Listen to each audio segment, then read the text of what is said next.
I have drawn one frame of the cloak that will be blowing behind my figure. This is our starting point to which the moving element will return in the loop. I drew this pretty freehand and without much thought, and it got this wavy line at the bottom. We will trace the shape of this by adding a new layer and then really sloppily joined in circles that follow roughly its shape, like this. The movement will be from bottom left to upper right.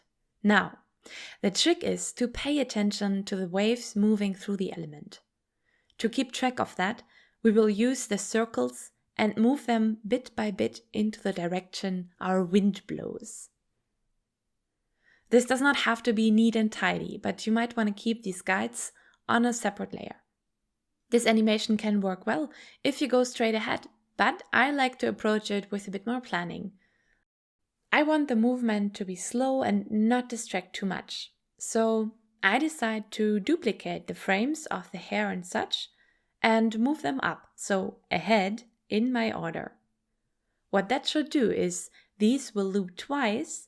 In the same time, the cloak loops once.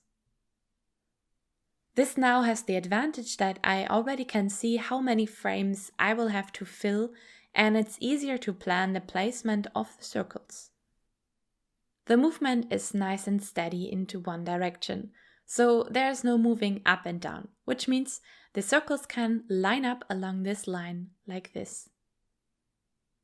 You can go straight ahead and move the circles a bit to the up and right in each frame. But since it should return to the first frame for a clean loop, keep that in mind and move a copy of it to the very end.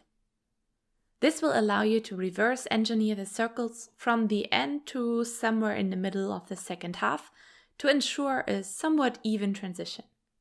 Again, if you want to have a passage move faster, move the guides a little bit more ahead. The spreading should be bigger. If you want them to slow down in a point, reduce the difference from frame to frame.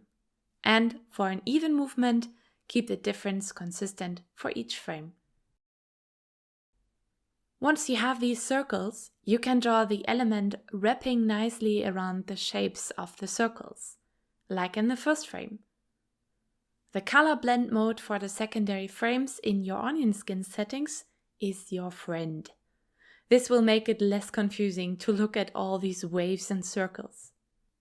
You can draw in the line as another guide, just to keep better track of everything. Or, if you're feeling confident, just draw it in on a fresh new layer, you daredevil. I disable the circles now and go straight ahead from the beginning to add the sides of the cloak. If you want to be super thorough, adding in these circle constructions for them as well would be very helpful, but as you can see, the freehand winging it style works too. Finally, I add in the color to give the thing more weight. And voila, it is done. The circle trick can be applied to the aforementioned things like ribbons, clothing hems, or open hair. You might have to adjust the technique and try around a little bit, but that is basically just animation in general. Nice job!